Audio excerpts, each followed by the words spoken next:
علی بن ابی طالب کہتے تھے کہ جو شخص اللہ کے نبی درود نہیں پڑھتا نا دعا سے پہلے، اس کی دعا قبول نہیں ہوتی. So it's very important to praise Allah subhanahu wa ta'ala and to recite and send blessings upon Muhammad sallallahu alaihi wasallam and then make dua.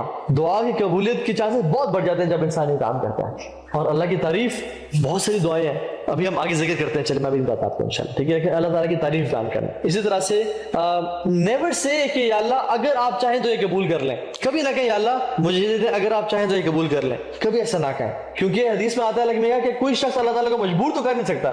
تو کہہ سکتے کہ یا اللہ اگر ہم نہ بھی چاہیں تبھی دینا آپ نے. کوئی شخص اللہ کو مجبور نہیں کر سکتا. اللہ تعالیٰ جو چاہتے ہیں خود کرتے ہیں. تو ڈونٹ سے کہ اگر آپ چاہیں تو قبول کر لیں، یا دعا کرتے ہوئے انشاءاللہ نہیں بولنا چاہیے. کبھی کبھی انسان کے منہ سے نکل جاتا ہے انشاءاللہ کہ نہیں بولنا چاہیے اس کو. ٹھیک ہے کہ اگر آپ چاہیں دعا کیسے مانگنی چاہیے؟ ادعوا اللہ وانتم موقنون بالاجابہ. دعا اس طرح مانگو کہ تمہیں یقین ہو وہ قبول ہوگی. اللہ کی خود فرمائی حدیث ہے کہ دعا تم اس طرح مانگو کہ جس طرح تمہیں سچے دل سے یقین ہو کہ وہ قبول ہونی ہونی لازمی ہونی. اور اللہ تعالیٰ خود کہتے ہیں کہ انا عند ظن عبدی بی، میں اپنے بندے کے گمان کے مطابق ہوں جس طرح مجھ سے وہ گمان کرتا ہے. اور ایک اور حدیث میں آتا ہے اللہ غافل دل سے دعا کبھی قبول نہیں کرتے. ٹھیک ہے تو یہ چیز. اسی طرح سے اللہ کے نبی صلی اللہ علیہ وسلم دعا مانگتے ہوئے ریپیٹیشن کرتے ہیں، کیونکہ وہ کہتے ہیں کہ اس پہ تکرار کرو، ریپیٹڈلی پڑھو، کیونکہ تم اللہ سے دعا مانگ رہے ہو. رسول اللہ صلی اللہ علیہ وسلم جب بھی کوئی سوال کرتے تو ریپیٹڈلی کرتے، 3 دفعہ کرتے. یا جب بھی کوئی اللہ تعالیٰ کی سے کوئی کی حمد و ثنا اور تعریف بیان کرتے اور کچھ مانگنا چاہتے تو اس کو ریپیٹڈلی کرتے، جس کی وجہ سے انسان میں عاجزی اور انکساری بھی بڑھتی ہے اور اللہ تعالیٰ کو بھی یہ چیز پسند ہے. ٹھیک ہے غافل ہارٹ میں کے لیے اور یقین سے مانگنی چاہیے. میں نے آپ کو حدیث بتا دی ادعوا اللہ وانتم موقنون بالاجابہ کہ تم اس طرح مانگو جس طرح تمہیں یقین ہو. اسی طرح سے رسول صلی اللہ علیہ وسلم اکثر رو کے دعا مانگتے ہیں. رو کے دعا مانگنا بھی اس کی قبولیت بہت بڑھا دیتا ہے. اسی طرح سے دعا کرتے ہوئے اللہ تعالیٰ کے نام لینا. اللہ تعالیٰ خود کہتے ہیں وَلِلَّهِ الْأَسْمَاءُ الْحُسْنَى فَادْعُوهُ بِهَا، اللہ کے تمام خوبصورت نام ہیں، ان کے ذریعے دعا مانگو. تو اللہ تعالیٰ کے نام یا حی یا قیوم یا رحمان یا ذا الجلال والاکرام، یہ دعائیں کرتے کرتے یہ ان کے نام پکارنا. ٹھیک ہے ایک حدیث میں آتا ہے ایک شخص نے کہا یا ذا الجلال والاکرام، ایک صحابی نے کہا تو اللہ نے کہا کہ تم نے اللہ تعالیٰ کے ایسے ناموں کا ذکر کیا ہے کہ اگر اس کے بعد تم جو دعا مانگو وہ قبول ہوگی. اور صرف وہ صحابی کے لیے نہیں تھے، یہ ہم سب کے لیے. جو شخص یا ذا الجلال والاکرام اس کے بعد جو دعا مانگے گا وہ قبول ہوگی، ایکسپٹ ان دعاؤں کے جو کہ حرام دعائیں ہیں، جیسے کسی کے لیے برا چاہنا یا کسی کی قطع تعلق کی دعا کرنا یا کوئی ایسی بری دعا کرنا، ایکسپٹ ان دعاؤں کو. ٹھیک ہے اسی طرح سے ایک صحابی نے کہا کہ لا الہ الا انت سبحانک انی کنت من الظالمین. تو اللہ نے کہا کہ تم اس کے بعد بھی جو دعا کرو گے وہ قبول ہوگی. کیونکہ یہ اتنی امیزنگ اسٹیٹمنٹ ہے، بلکہ حدیث میں بھی آتا ہے کہ جو شخص میرے بھائی یونس کی دعا مانگے گا اور اس کے بعد جو دعا کرے گا وہ دعا لازمی قبول ہوگی. اور وہ کیا ہے؟ لا الہ الا انت سبحانک انی کنت من الظالمین. پہلے تو نے بیان کیا کہ لا الہ الا انت، یا اللہ آپ کے علاوہ کوئی معبود نہیں ہے، صرف آپ ہی اللہ ہیں.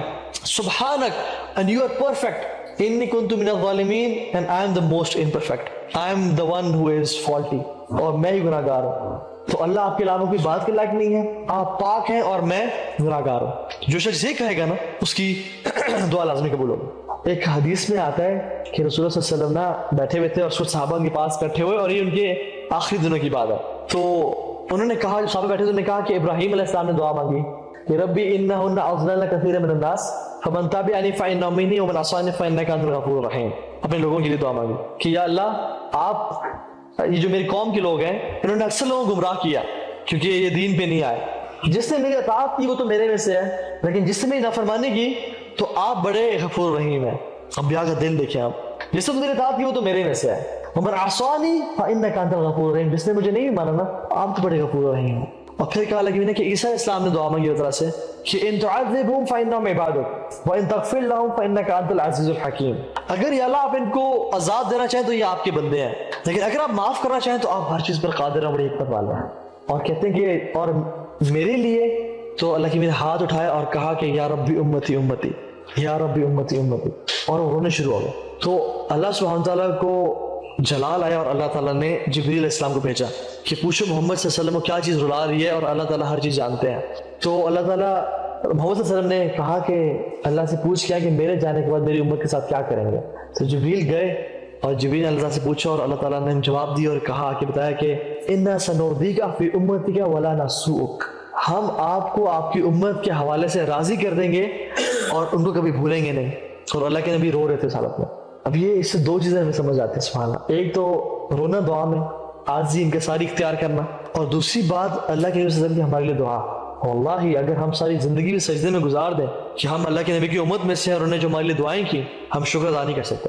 تو کبھی کبھی نا 2 نفل پڑھیں شکرانے کے کہ الحمدللہ ہم امت محمدیہ میں سے جن کی تعریف, جن کی عظمت, جن کا پاک ہونا اللہ تعالیٰ نے خود بیان کیا, جن کی نگاہوں کا پاک ہونا, وما زاغ البصر وما غوا, خود بولا, جن کی زبان کی پاکیزگی, وما ينطق عن الهوى ان هو الا وحی یوحى, جن کا جو ہے نا جلسہ اور جن کی پریزنس اللہ تعالیٰ نے پاک قرار دی, جن کی امت کے بارے میں کہا کہ کنتم خیر امت اخرجت للناس.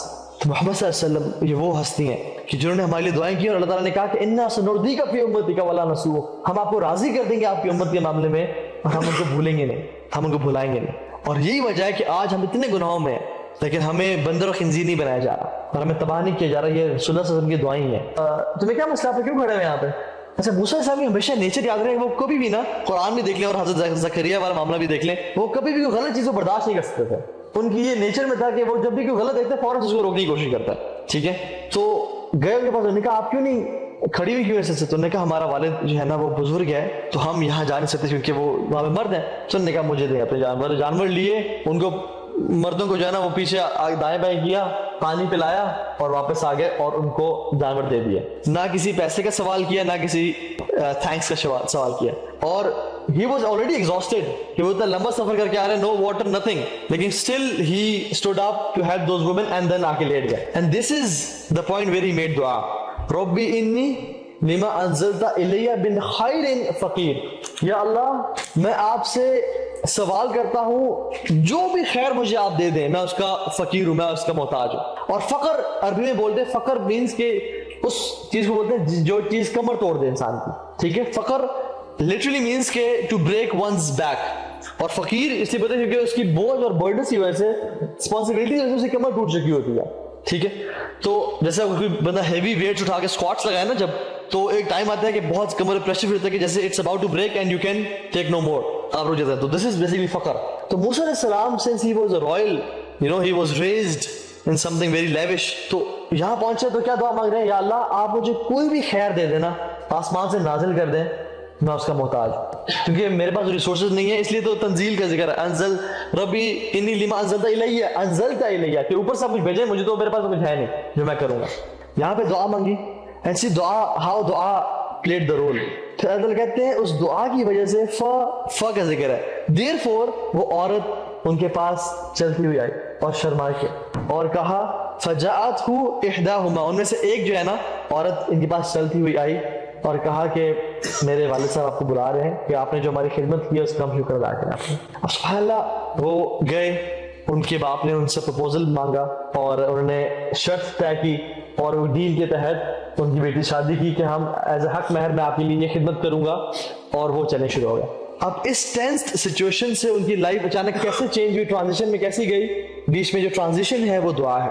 اور ایک اتنی امیزنگ دعا ہے کہ موسیٰ جو کہ لیوش انوالومنٹ رہے ہیں اور جن کو رائل بیڈز اور رائل گارڈز اور ہر چیز وہ ملی ہے, جو کہ پک اینڈ چوز کرتے ہیں, بندے کے سیٹ ہو جاتے ہیں نا. فار ایگزامپل جو انسان زیادہ پیسے کماتا ہے یا امیر ہے, وہ کسی بھی 1 سٹار یا ہاف سٹار ہوٹل میں نہیں رہ کے جا کے, وہ کم از کم 3 سٹار تو لے گا کیونکہ اس کو اس کا اسٹینڈرڈ سیٹ ہے. لیکن موسیٰ علیہ السلام since he was so desperate for something good, انہوں نے کہا ربی انی لما انزلت الی من خیر فقیر, یا اللہ مجھ پہ کچھ بھی اتار دینا تو میں اس کا محتاج ہوں, میرے پاس تو کچھ بھی نہیں ہے یہاں پہ. ایسا ایک اور چیز, ایک اور اس کو سمجھنے کا پرسپیکٹو, وہ یہ کہ یا اللہ چونکہ he was burdened by that murder, ان کے ذہن پہ وہ بہت سوار تھا کہ میں نے کسے قتل کیا. تو اس دعا کا مطلب یہاں پہ خیر سے مراد صرف ہیلپ یا فائنینشیل ایڈ یا وہ چیز نہیں ہے, خیر سے مراد کوئی نیکی بھی ہے. چونکہ ان کے اکاؤنٹ میں ایک گناہ تھا جس سے وہ غلطی سے ہو گیا, کہ وہ so burdened by that sin, وہ چاہتے تھے کہ میں کچھ نیک اعمال مزید کروں تاکہ وہ چیز مائنس اور ختم ہو جائے. جیسے کہ انہوں نے اس دعا سے پہلے فوراً سے ان عورتوں کی بکریوں کو لے کے جا کے پلایا اور وہ کیا, اور پھر دعا کی یا اللہ مجھے کچھ اور آپ میرے لیے نیکی کا بندوبست کریں تاکہ میں وہ کر سکوں اور میرے وہ گناہ معاف ہو جائے. اللہ کے حدیث میں کیا آتا ہے, وہ اتبع سیئات الحسنہ تمحوها, گناہوں کے بعد فوراً سے نیکی کریں وہ اس کو دھو دے گی. تو جب بھی انسان سے گناہ ہو جائے تو بلکہ مزید ڈس اپوائنٹ اور مزید گر نہ جائے, بلکہ اس کو اپنے آپ کو واپس اٹھانا چاہیے. کیونکہ وہ Muslim should be like magic balls, you know magic ball, football بھی ہوتی ہے, باسکٹ بال ہوتی ہے, اگر آپ اس کو پھینکے زمین پہ تو فٹ بال یہاں تک اٹھے گی, باسکٹ بال یہاں تک اٹھ جائے. لیکن میجک بال کیا کرتی ہے, جس اسٹینڈرڈ سے گرتی ہے وہیں سے اس سے اوپر جاتی ہے. تو مسلمان جب کسی جگہ سے اگر گرتا ہے نا، اسے غلطی کوتاہی گناہ ہو جاتا ہے اور وہ گرتا ہے وہاں سے، تو وہ اس کو واپس کس طرح اٹھانا چاہیے؟ لائک اے میجک بال، کہ اپنی جو پرانا اسٹینڈرڈ تھا جس پہ وہ پہلے سے کھڑا ہوا تھا، جس ایمان